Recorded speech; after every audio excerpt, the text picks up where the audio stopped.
Alright, jumping right back in, and we're going to start putting the other components in. Let's go ahead and start with this resistor. That's always a good... oh, that's interesting. I'll comment on that in a minute. So, start with the resistor. Really tight holes on this board. And we'll put the resistor in, and go ahead and solder it into place.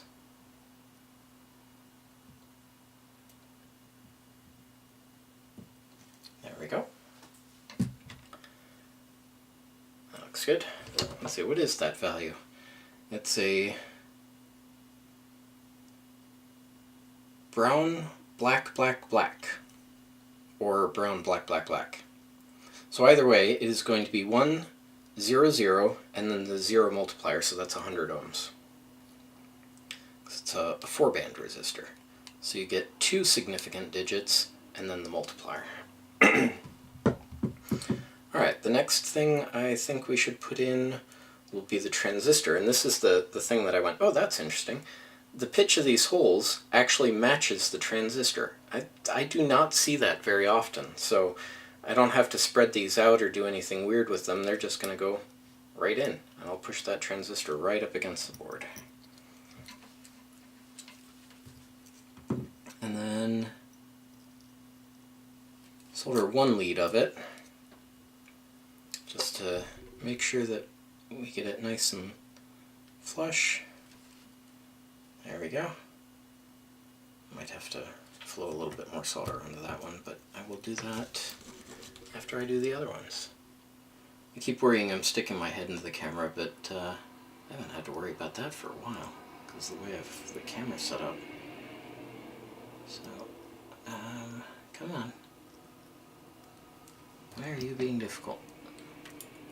Of course, with the extremely close pitch of these leads, it's making soldering them a little bit more challenging.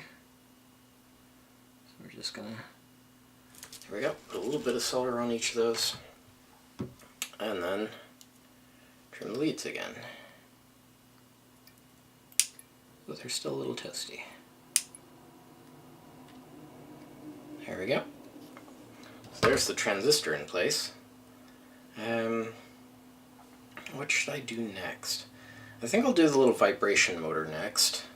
This is going to be interesting. So this is a little disc vibration motor, and it appears to be adhesive on the back.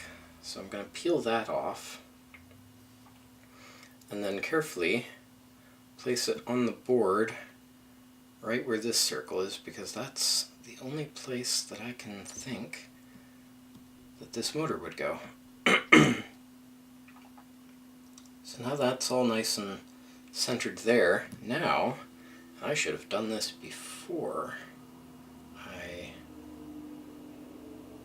stuck it on, but I guess we'll just have to improvise. I'm going to go ahead and crop the leads of this motor down reasonably short. And the wires are so fine that my clippers aren't cutting them very well. Alright, then we'll trim that one off. And then I'm going to have to carefully remove the insulation. This is challenging. Let's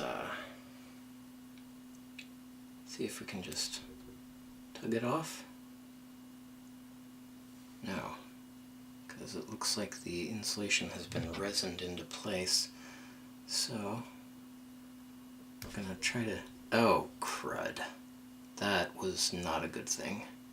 I think I can still work with this though. Nope. Huh. Well, I'm just gonna have to sort of brute force this, because I just totally messed those up. But what I'm gonna end up doing here is I'm just gonna flow an excess of solder onto this and use the heat from it to melt the insulation on those wires back, because they are so fine I can't actually strip them properly. And I got cocky and... Oop, what did you just turn off? We've been having some weird power issues at home lately. Brownouts and such. And I don't know if we just had one, but my soldering iron shut off for a moment there. That's alright, we're good to go now. Oops. Now I need... that was absolutely brilliant how I screwed this up. Alright, so following the same thing here, just gonna use the heat from the solder to melt the insulation back so that the motor is soldered into place. Looks like I've achieved that. Alright, what do I want to do next? I have the tilt sensor, which I don't feel should be standing straight up and down off of the board there. I may need to try to track down some information on how this is supposed to be positioned. So I'll skip that for the time being. How are we doing for time? Got 3 minutes left. Well, let's go ahead and put the battery holder in. That seems a good next step. We'll do that.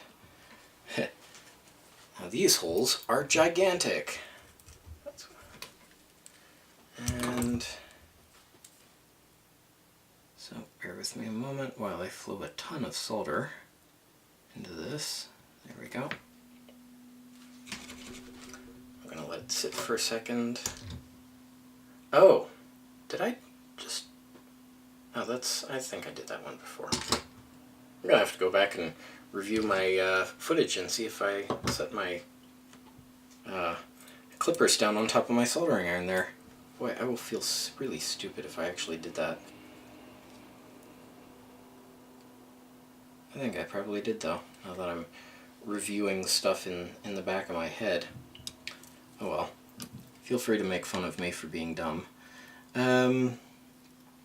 Right, so we're just gonna flow a little bit more solder into that one. Okay. And just in the interests of completion, go ahead and trim those off. And I think I'm going to go ahead and leave this part here, because that's about 10 minutes. So, yeah, thanks so much for watching. If you haven't already, consider clicking here to subscribe. Right over here is a video that YouTube will select from my channel. And right here is the Vibrating D6 motor, or Vibrating D6 thingy playlist. I have no idea what I'm going to title it yet. And right here is a link to Patreon you can use to support my channel. Thanks so much, and we'll see you in the next part. Bye-bye.